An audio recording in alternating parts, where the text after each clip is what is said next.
लोगों को कैसे झांसा दिया जाता है कि अब यूके आ जाए, यूके में पैसा ही पैसा है। हुकूमत ने यहाँ की कंपनियों को वीज़े दिए कि आप यहाँ पे लोगों को बुलाएं, वो वीज़ा लोग यहाँ पे भेजते हैं। स्टडी वीज़ा से शिफ्ट हो गया था वर्क वीज़े पे, और वो अब पछता रहा है। और कैश पे आपको ऐसा एक्सप्लॉइट करते हैं कि बंदा कहता है कि यार इससे अच्छी लाइफ तो मैं अपने मुल्क में गुजार रहा हूँ। यहाँ पे फैमिली वाला सिर्फ वही कामयाब है जो यहाँ पे बिजनेसमैन है।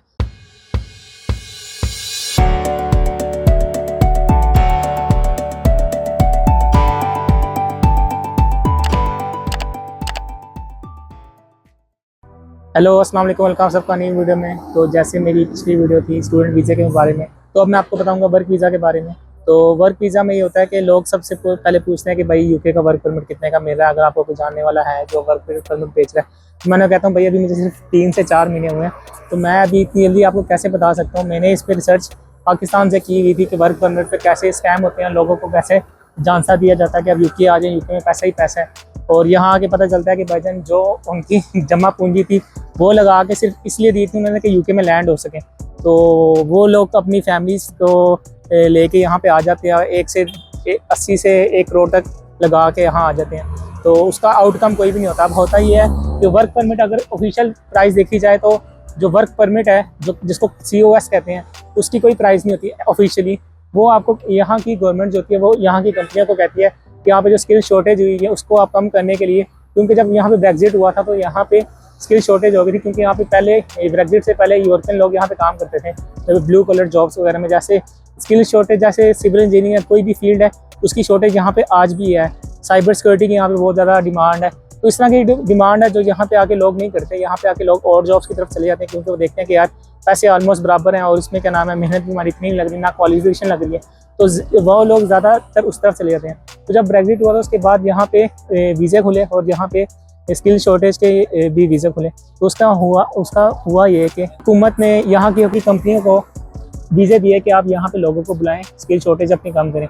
जैसे अगर कोई ये दुकानदार है, यहाँ पे रेस्टोरेंट वाले को किसी बंदा चाहिए तो वो रेस्टोरेंट का वीज़ा होगा, और रेस्टोरेंट पे वीज़े पे वो जिस बंदे को बुलाएगा वो हुकूमत की तरफ से उसका फ्री होगा, क्योंकि वो रजिस्टर्ड यहाँ का रजिस्टर्ड होगा, टैक्स फाइल करता होगा। हुकूमत इनको कहेगी कि आप यहाँ पे जो यूके में जो स्किल शॉर्टेज कम करें। तौर पे तो मेरी कोई कंस्ट्रक्शन की फर्म है तो मैं यहाँ पे कंस्ट्रक्शन की फर्म खोल लेता हूँ, मैं सारा टैक्स पे करता हूँ।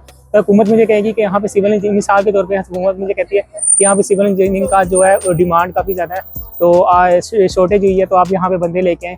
तो लोग क्या करते हैं, उस वीज़े को जो हुकूमत की तरफ से इनको ऑफिशियली मिलता है कि आप लोगों को यहाँ लेके आए, वो वीज़ा लोग यहाँ पे बेचते हैं। और होता ही है कि जो कंपनियां, जो बंदे यहाँ पर रजिस्टर करते हैं, यहाँ पे कंपनी रजिस्टर करना बहुत आसान काम है। वो मैंने सुना है कि 2 से 3 हज़ार पाउंड में या 4 हज़ार पाउंड में आपकी कंपनी रजिस्टर्ड हो जाती है। आप अपने आपको शो कर देते हो कि आप यहाँ पे बिजनेस कर रहे हो और अपनी कोई कंस्ट्रक्शन कर रहे हो, या कंस्ट्रक्शन कर रहे हो या फिर अपना कोई बिजनेस चला रहे हो, तो उसकी बेस पे आपको फ्री वीज़े मिल जाते हैं। और वो वीज़े आप लोग जो ये लोग हैं वो आगे सेल कर देते हैं। अब कोई जैसे भी बंदा वर्क वीज़ा पे आया है, तो वर्क वीज़ा की यहाँ पे कोर्स अगर मैं आपको बताऊँ जो मार्केट में चल रही होती है, जो मैं बिल्कुल भी रिकमेंड नहीं करता, तो उसकी प्राइस यहाँ पे 15,000 से लेकर 20,000 पाउंड की होती है। वो भी डिपेंड करता है कि 3 साल का वीज़ा या 5 साल का वीज़ा है। तो उसमें ये होता है कि ये लोग 3 साल से 5 साल का वीज़ा ले आते हैं और कंपनियाँ उनको बुला लेती हैं, उनको यहाँ पे आके बुला के कहती हैं कि भाईजान हमारे पास काम कोई नहीं है, हमने जो आपसे पैसे लिए थे वो सिर्फ इस चीज़ के थे कि आपको यूके में एंटर करा दिए, काम आपने खुद ढूंढना है। अब इसके अंदर ट्विस्ट ये है कि आप अगर किसी कंपनी के स्पॉन्सर पे आए हो तो आप NI नेशनल इंश्योरेंस नंबर पे उसी कंपनी के साथ अटैच होकर काम कर सकते हो। आप किसी और कंपनी के साथ NI के नंबर पे अटैच होकर काम नहीं हो सकते। आपकी पे स्लिप भी उसी कंपनी से आएगी, और पे स्लिप यहाँ पे बहुत इंपॉर्टेंट ज़रूरी चीज़ें होती हैं। अब मैं एक बंदे से मिला, उसने मुझे बताया कि उसका एक दोस्त स्टडी वीज़ा से शिफ्ट हो गया था वर्क वीज़े पे, और वो अब पछता रहा है। तो उसकी रीज़न मैं आपको थोड़ी देर बाद बताऊंगा। अब जैसे वो कंपनी कहती है कि हमारे पास आपने काम नहीं करना, आप काम जो है यहीं पे ढूंढना पड़ेगा। तो यहाँ पे मार्केट में जाते हो, इस दुकान में गए, उस दुकान पे गए, आप उन्हें कहते हो कि भाईजान मुझे जॉब दो। NI पे तो आप जॉब कर नहीं सकते हो, यहाँ पे आपको जॉब करनी पड़ेगी दूसरी कैश वाली, और वो जॉब के बिल्कुल भी रिकमेंडेड नहीं है, क्योंकि यहाँ पे एक्सप्लॉइट किया जाता है आपको। तो उसे पता है कि ये बंदा मजबूर है, इसको अगर मैं 5 पाउंड भी दूंगा, 6 पाउंड भी दूंगा, या वीकली अगर इसको मैं लमसम अमाउंट भी दूंगा तो ये ले लेगा, क्योंकि मजबूर है। तो वो इस तरह की मार्केट में डिप्रेस होकर फिर रहा होता है। होता ही है कि वो सोचता है कि मैंने पका है, अपनी फैमिली भी मैं लेके आ गया हूँ, और फैमिली के लिए मैं लंदन किसी को भी रिकमेंड नहीं करता, बेशक वो स्टूडेंट वीज़े पे है या बेशक वो वर्क वीज़े पे है, क्योंकि यहाँ पे स्टूडेंट की इतनी ज़्यादा लिविंग एक्सपेंस होती है कि अगर वो फैमिली के साथ आए तो उसके लिविंग एक्सपेंस डबल ट्रिपल हो जाते हैं। अब वो कंपनी उन्हें कहती है कि हमारे पास काम नहीं है, ना तो उसकी पे स्लिप बनती है। अब कुछ कंपनियां होती हैं जो कहती हैं ठीक है हम आपको काम नहीं देते लेकिन हम आपकी पे स्लिप बनाते रहेंगे, आपने हमें मंथली इतना 500 से 600 टैक्स आपने देते रहना है, हम आपकी पे स्लिप बनाते रहेंगे ताकि अगर आप पाकिस्तान वापस जाएँ या वापस दोबारा यूके में एंटर हो तो आप इमिग्रेशन पे आपकी पे स्लिप चेक होती हैं तो वो आप पे स्लिप अपनी दिखा सकें, आ जा सकें। तो उससे होता है कि अगर 5 साल तक अगर अपनी पे स्लिप बनवाते रहें तो आप फिर ILR की तरफ चले। तो ILR होता है इंडेफिनेट लीव टू रिमेन, जिसको कहते हैं यूके की PR। तो लोग कहते हैं कि स्टूडेंट वीज़े पे क्यों आए, आप वर्क वीज़े पे जा सकते। वर्क वीज़े पे यहाँ पे इतने ज़्यादा स्कैम चलते हैं। अब वो कंपनी तो आपको NA पे जॉब नहीं देगी, आपको एक तो यहाँ पे ख्वार होना पड़ेगा, दुकानों में जाके कैश पे काम करना पड़ेगा, और कैश पे आपको ऐसा एक्सप्लॉइट करते हैं कि बंदा कहता है कि यार इससे अच्छी लाइफ तो मैं अपने मुल्क में गुजार रहा था। और दूसरी बात ये होती है कि एक तो मैंने आपको बता दिया कि कंपनी कहती है ठीक है हम आपको पे स्लिप बनाते हैं। अब दूसरी कैटेगरी ये होती है कि कंपनी आपको कहती है कि ना तो हमारे पास काम है, ना हमारे पास पे स्लिप है, हमने आपका काम, हमारा काम था आपको यहाँ पे एंटर कराना, अब आप जानो होम ऑफिस जाने। अब वो कंपनियाँ जो होती हैं बोगस होती हैं कंपनी, मतलब वो वैसी फाइल की होती हैं, और वो कंपनियाँ यहाँ पे वीज़े बुला के यहाँ पे आके डिफ़ॉल्ट अपने आप को शो कर देते हैं। अब जो बंदे उस कंपनी के थ्रू आए होंगे तो उनको होम ऑफिस ईमेल कर देगा कि आपके पास 60 दिन है, आप या तो यूके लीव कर दें क्योंकि आपका वीज़ा ख़त्म हो गया है, या फिर अपना कोई नया स्पॉन्सर ढूंढ लें। अब यहाँ पे स्पॉन्सर ढूंढना तो इतना आसान काम नहीं होता है, जो पैसे लगा के आए होते हैं अब वो दोबारा अगर कोई स्पॉन्सर ढूंढेंगे तो दोबारा उनसे कोई लोग पैसे मांगेंगे। तो वो अलग बात है कि यहाँ पे अगर आप इन पर्सन जाएंगे तो आपको स्पॉन्सर जो इस तरह का वीज़ा वो आपको सस्ता मिलेगा एज कम्पेयर टू पाकिस्तान या इंडिया। मतलब आप अपने मुल्क से लगा रहे होंगे लेकिन आप अपनी जमा पूंजी लगा के आए हैं तो यहाँ आके आपको पता चलता है कि आपके साथ स्कैम हो गया। तो ये वाला वर्क परमिट का स्कैम यहाँ पे बहुत ज़्यादा होता था। तो आज आके फिर अब बात होम ऑफिस तक भी चले गया, तो अब होम ऑफिस ने भी इस पर क्रैकडाउन शुरू कर दिया। आपने देखा होगा कि होम केयर के वीज़े थे, तो होम केयर के वीज़े पे हुकूमत ने अब यहाँ पे डिपेंडेंट बंद कर दिए हैं कि क्योंकि यहाँ पे वर्क कोई भी अपने होम केयर की कंपनी खोल लेता था, उसके भी वीज़े यहाँ के बेचता था, और यहाँ के कंपनी को लोगों को कहते थे कि हमारे पास काम नहीं है, हमारा काम था आपको यहाँ पे बुलाना। अब उसका नुकसान ये होता है, एक तो आपकी अर्निंग नहीं हो पाती, आप NA पे किसी के पास काम नहीं कर सकते, आपको कैश पे काम करना पड़ता है, और कैश पे इतनी पेमेंट होती है कि आपके सिर्फ लिविंग एक्सपेंस ही निकलते हैं। और उसका ये दूसरा नुकसान ये है कि आपकी पे स्लिप उस कंपनी से नहीं बन रही, तो आपको आज नहीं तो कल नहीं तो 1-2 साल या 2 साल बाद आपको होम ऑफिस लाजमी पकड़ेगा, क्योंकि इस मुल्क में इन्होंने ये गौरों का निज़ाम है और ये हमसे ज़्यादा तेज़ हैं। ठीक है, इनकी हर चीज़ रिकॉर्डेड होती है, ये आज नहीं तो कल नहीं तो 2 साल बाद या 5 साल बाद जब भी ये जितने भी लोग इस तरह के जुगाड़ लगा के आए तो उनको लाजमी पकड़ेंगे। तो मैं तो किसी को रिकमेंड भी नहीं करता कि इस वीज़े पे अगर वो आया भी है तो अल्लाह उसको बचा के ही रखे इस तरह की मुश्किलात से, क्योंकि मैं किसी को भी रिकमेंड नहीं करता कि वर्क वीज़े की तरह आओ।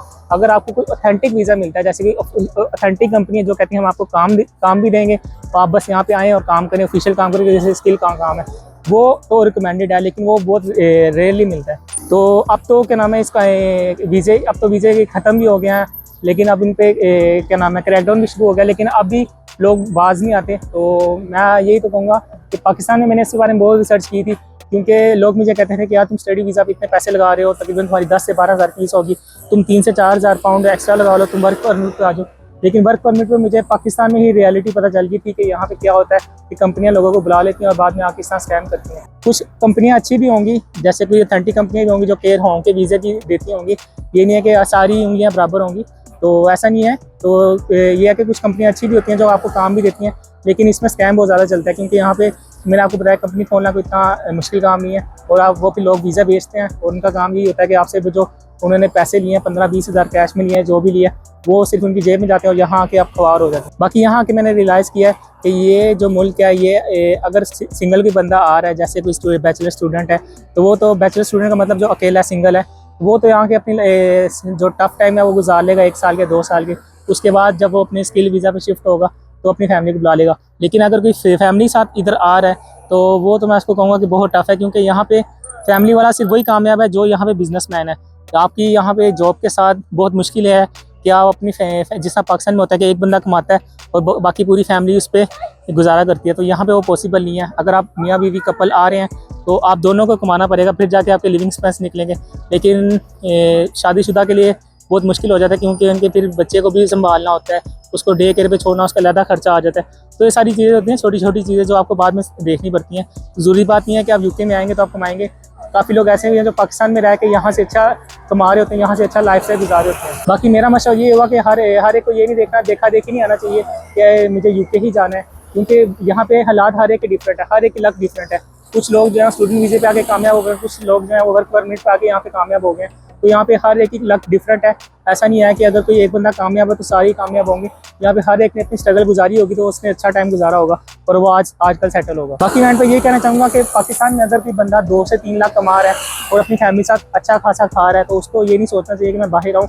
हाँ, अगर आपने बाहर आना है आप विजिट वीज़ा लगाएं, लंदन घूमें, यूरोप घूमें, वेल एंड गुड है। लेकिन अगर आप ये सोचें कि मैं यहाँ आके गुजारूँ लाइफ और यहाँ पे कर लूँ तो वो बहुत डिफरेंट सिनेरियो है, क्योंकि यहाँ पे जब आप आते हैं तो आपके हालात डिफरेंट हो जाते हैं। तो ये मेरी वीडियो थी वर्क परमिट के स्कैम के बारे में, जो लोगों के साथ होता है इसके बारे में जो मुझे इन्फॉर्मेशन पता थी मैंने आपको बता दी। तो आज की वीडियो यहीं तक थी। उम्मीद करते हैं आपको वीडियो पसंद नहीं होगी। वीडियो को कर दें लाइक, चैनल को कर दें सब्सक्राइब। आपसे मुलाकात है इंशाल्लाह नेक्स्ट वीडियो में। टिल देन टेक केयर, अल्लाह हाफिज़।